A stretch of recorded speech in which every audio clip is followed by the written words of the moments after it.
Ibu saya pesan kepada adik saya duit dalam bank week adik sakit mental bila ibu meninggal. Adakah duit itu jadi hibah atau jadi pusaka? Katanya tuan harta, kalau aku mati harta aku gini-gini week ni. Faham lagi? Nah, dengar faham dengan soalan, faham jawapan. Bila dapat jawapan lagi mudah faham. Bila mudah faham simpan kemah-kemah. Kata tuan harta, orang lain tak masuk campur. Kena tuan harta dia kata.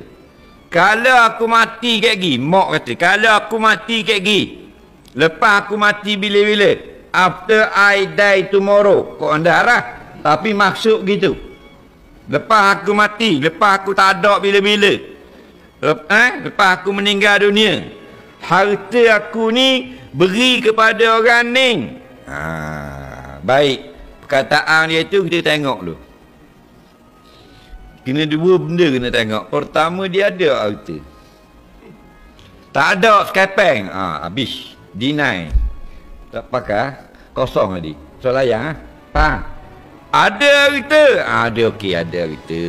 Okey, ada harta. Si mati ada harta. Baik, beri kepada orang ni. Orang ni tu siapa? Kena reti tu. Siapa orang tu? Kalau orang itu bukan waris, kalau aku mati week orang ni bukan waris, faham lagi? Bukan waris, cucu, kawan-kawan, jiran, kawan lama, faham tak? Bukan anak akak, pok akak, bukan waris, faham lagi? Kalau bukan waris, maka lulus 1/3 daripada jumlah seluruh harta si mati dapat ke kata.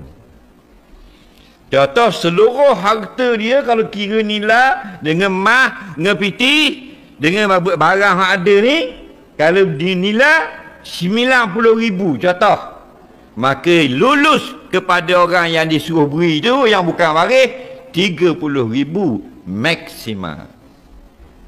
Faham tak lagi? Ingat tak? Kalau yang disuruh beri tu waris, tidak sah. Kalau aku mati, wiki anak aku hak ni, anak dia tu waris tak? Waris? Tak sah. Siapa kata tak sah? Nabi kata, lah, apa benda ni?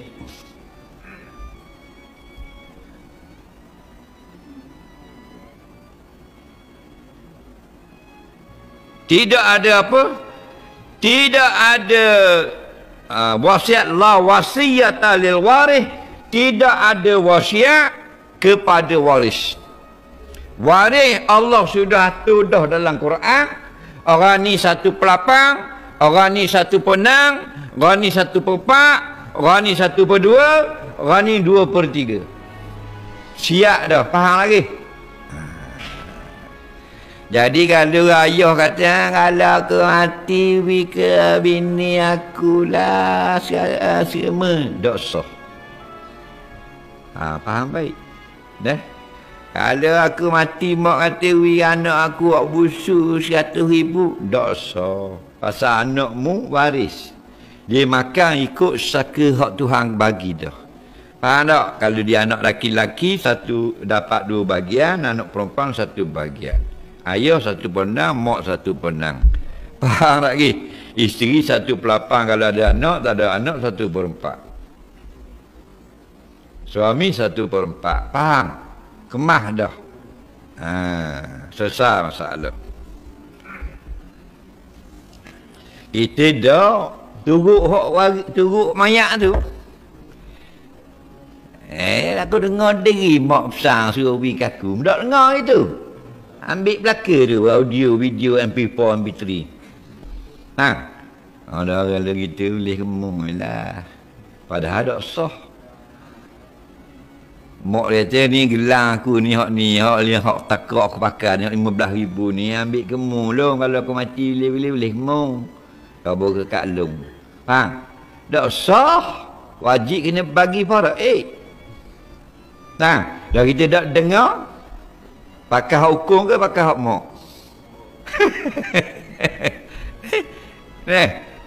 salah apa kita dah dengar je masak. Nah, tapi kalau mak kata wi bahasa sekarang, tu boleh.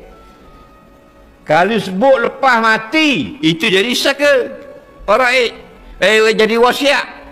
Kalau sebut sekarang, ambil kemuan gelang ni. Soft. Tu tak apa. Faham lagi? Tapi kalau lepas aku mati, wasiat.